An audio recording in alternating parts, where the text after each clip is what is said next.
Today I've got for you guys 6 more crucial settings in Warzone 2 that you probably didn't even know existed, and you definitely didn't know you need to change. So the first thing we're going to be changing today is all to do with the mantling behavior. Now, by default, the way you mantle in this game is you move up towards an object, you hold forward, and you press space or the jump button if you're playing on controller, and you'll mantle over the object. But there's a couple of problems with that. The main one being, if I want to move up to this cover, and I actually just want to sort of jump while holding forward, so I'm hugging the wall, and see what's going on behind here, well, I can't do it because it automatically climbs me on top of it.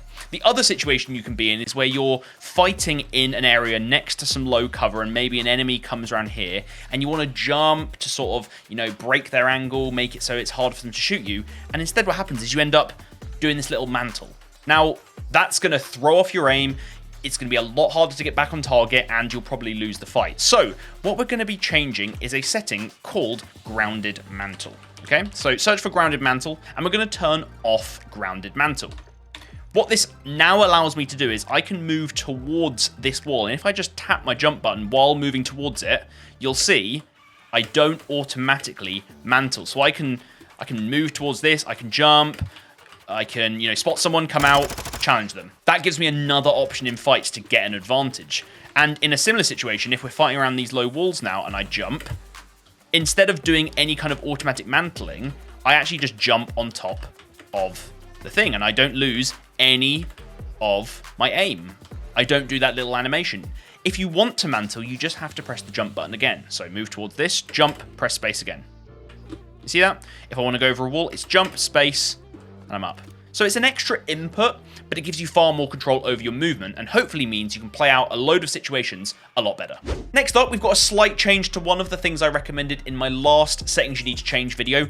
In that video, I recommended that you turn on automatic tactical sprinting, which is where instead of having to double tap the sprint key to engage your tactical sprint, you instead just move forward and you get your tactical sprint going really, really nicely, which is what a lot of pro players, especially controller players, like using. So that was set up by going into here, searching for automatic sprint, and then enabling automatic tactical sprint. Now, I had a lot of people in the comments actually saying that, they don't like this and they were looking for potentially another option because you lose the ability to walk, which in Warzone 2, with it being a slower paced game, is actually very, very important. And I've got the setting for you. So the setup you want to use, if we head back to the same place where the automatic sprint is, you want to turn your automatic sprint to off, but then you want to change tactical sprint behavior to single tap run. What this does is it kind of removes the ability to activate the normal sprint. So if I move around normally, I get my walking, which is helpful. I'm making as little noise as possible. I'm able to, play out situations in buildings, moving around without having to sprint.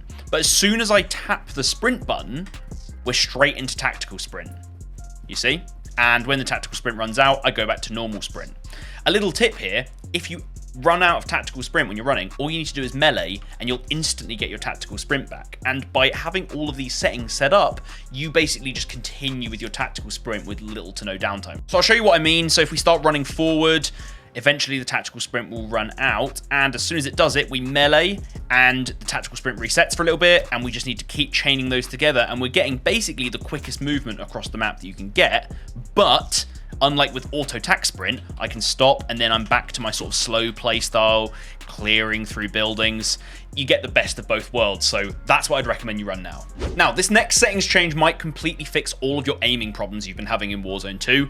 When I first started playing the game, something felt a little bit wrong, and this setting completely fixed it for me. So if we come over to this kind of angle and say, I'm in a situation where I know that they could come from here or they could come from here. So there's sort of like a 90-degree angle. And I know from my muscle memory, from my sensitivity I've got set up, how far I need to move my mouse when I'm looking between these two places.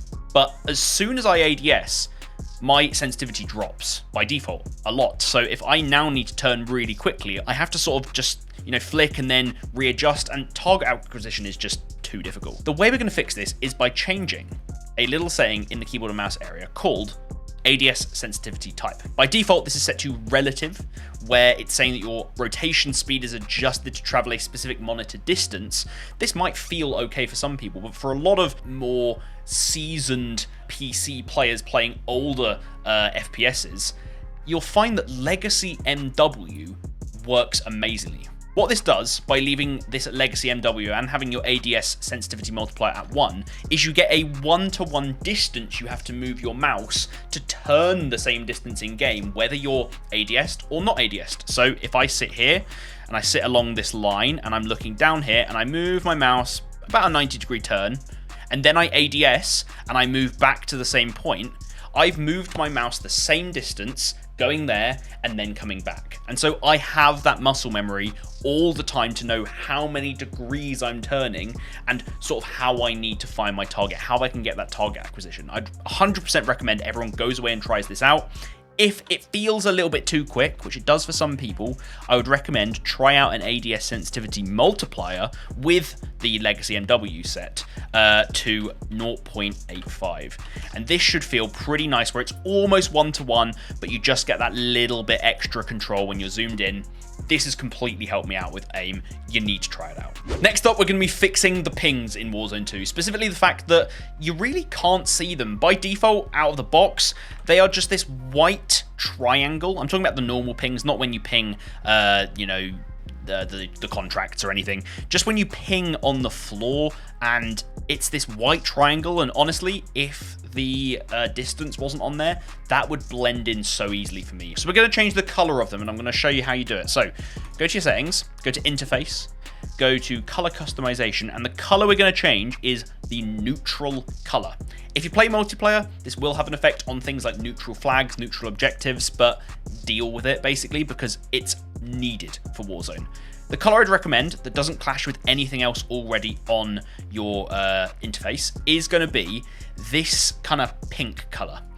It's in between the blue and the red towards the end. Then turn up the saturation all the way, apply the custom color, and instead now when I ping, if I get rid of this, and we start pinging, it's this really bold pink triangle that you will never ever miss. Same thing will happen for any of these white symbols on the map, so not contracts, but things like this missile, things like the black site. These will all get marked in this color too, so you're never missing any crucial information.